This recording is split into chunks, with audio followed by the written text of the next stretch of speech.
Mr. President, Excellencies, ladies and gentlemen, I am grateful to the Almighty Allah who granted me once more the opportunity to appear before this World Assembly. I have the pleasure to express my sincere thanks to H.E. Joseph Deese, President of the 65th session, for his tremendous efforts during his tenure. I'd also like to congratulate H.E. Nasir Abdulaziz Al Nasser for his election as the President of the 66th session of the General Assembly and wish him all success. Let me seize the moment to pay tribute to all those who lost their lives in the past year, particularly to the victims of the tragic famine in Somalia and the devastating flood in Pakistan, and especially the earthquake and the ensuing explosions in the nuclear power plant in Japan. I urge everyone to intensify their assistance and aid to the affected populations in these countries. Over the past years, I spoke about differing global issues and the need to introduce fundamental changes into the current international order. Today, considering the international developments, I will try to analyze the present situation from a different angle.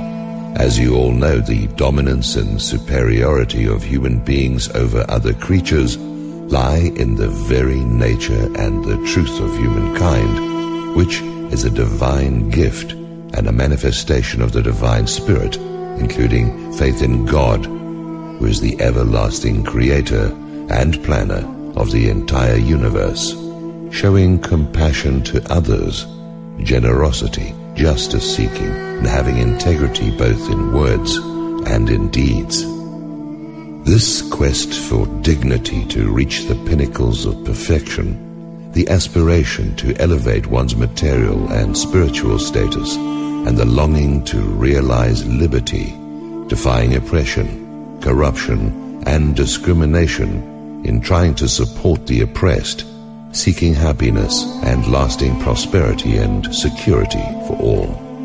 These are some of the manifestations of common divine and human attributes which can clearly be seen in the historical aspirations of human beings as reflected in the heritage of our search for art and literary works both in prose and in poetry, and in the socio-cultural and political movements of human beings in the course of history. All divine prophets and social reformers invited human beings to tread on this righteous path. God has given dignity to humankind to elevate his status to assume his successor role on earth.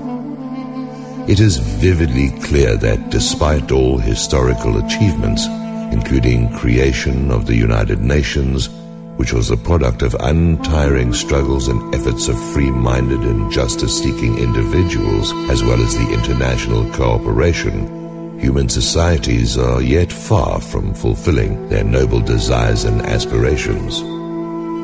Most nations of the world are unhappy with the current international circumstances, and despite the general longing and aspirations to promote peace, progress, and fraternity, wars, mass murder, widespread poverty, and socio-economic and political crises continue to infringe upon the rights and sovereignty of nations, leaving behind irreparable damage worldwide.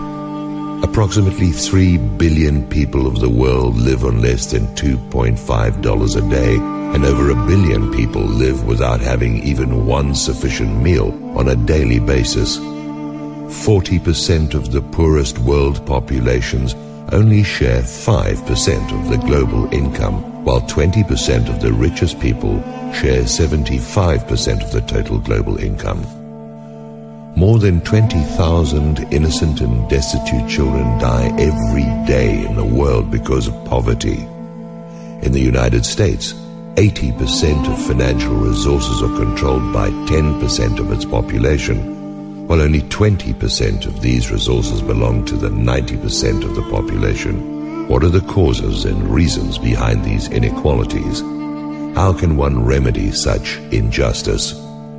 The rulers of the global management circles divide the social life from ethics and spirituality, while claiming the situation is the outcome of the pursuit of the path of divine prophets, or the vulnerability of nations, or the ill performance of a few groups or individuals.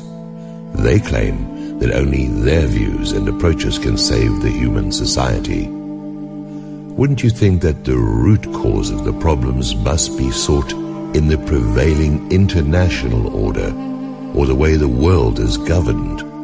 I would like to draw your attention to the following questions. Who abducted forcefully tens of millions of people from their homes in Africa and other regions of the world during the dark period of slavery, making them a victim of their materialistic greed?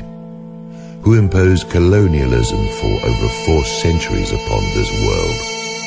Who occupied lands and massively plundered resources of other nations, destroyed talents and alienated languages, cultures, and identities of nations? Who triggered the First and Second World Wars that left 17 million killed and hundreds of millions injured or homeless? Who created the wars in the Korean Peninsula and in Vietnam? Who imposed through deceits and hypocrisy the Zionism and over 60 years of war, homelessness, terror and mass murder on the Palestinian people and on countries of the region? Who imposed and supported for decades military dictatorships and totalitarian regimes on Asian, African and Latin American nations? Who used nuclear bombs against defenseless people and stockpiled thousands of warheads in their arsenals? Whose economies rely on waging wars and selling arms? Who provoked and encouraged Saddam Hussein to invade and impose an 80-year war on Iran? And who assisted and equipped him to deploy chemical weapons against our cities and our people? Who used the mysterious September 11 incident as a pretext to attack Afghanistan and Iraq, killing, injuring, and displacing millions in 2 countries with the ultimate goal of bringing into its domination the Middle East and its oil resources?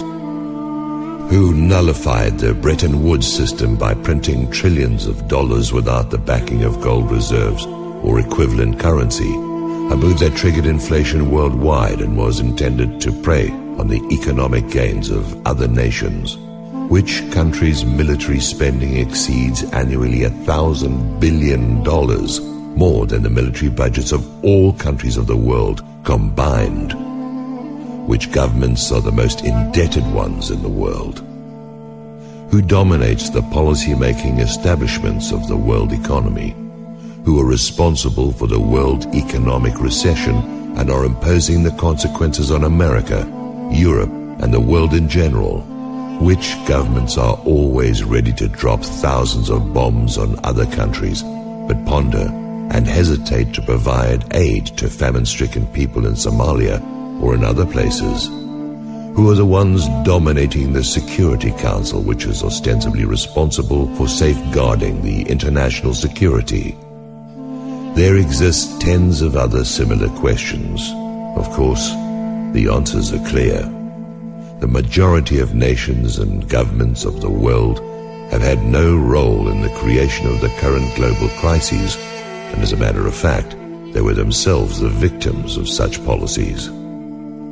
It is as lucid as daylight that the same slave masters and colonial powers that once instigated the 2 world wars have caused widespread misery and disorder with far-reaching effects across the globe since then. Do these arrogant powers really have the competence and ability to run or govern the world? Is it acceptable that they call themselves the sole defender of freedom, democracy, and human rights while they militarily attack and occupy other countries?